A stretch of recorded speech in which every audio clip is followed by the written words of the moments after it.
পশ্চিম জেলার চতুর্থ সম্মেলন অনুষ্ঠিত হতে যাচ্ছে আমাদের মানগর স্মৃতি ভবনে।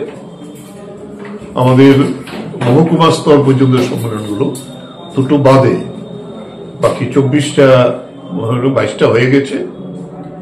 জেলা সম্মেলনের প্রক্রিয়া শুরু হয়েছে, খোয়াই প্রথম হয়েছে, এখন এর পরে এই পশ্চিম জেলা, এবং আগামী ডিসেম্বর মাসের মধ্যে আমাদের জেলা সম্মেলনগুলো শেষ হবে।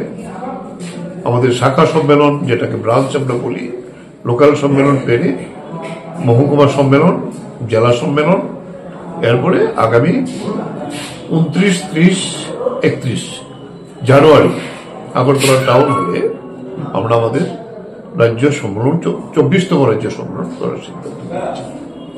এইটা প্রতি 3 বছর পর পর এই সম্মেলন হয়, এবং সম্মেলনগুলি থেকে আমাদের কমিটি নির্বাচিত হয় এবং কমিটির কর্মকর্তা নির্বাচন হয়।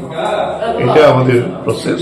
কমিউনিস্ট পার্টির, ভারতের কমিউনিস্ট পার্টি মার্ক্সবাদী এই ধারাকে বহন করে আমরা চলছি, যে যাতে সমস্ত পার্টি সদস্যরা এই নেতৃত্ব নির্বাচনে অংশগ্রহণ করতে পারেন।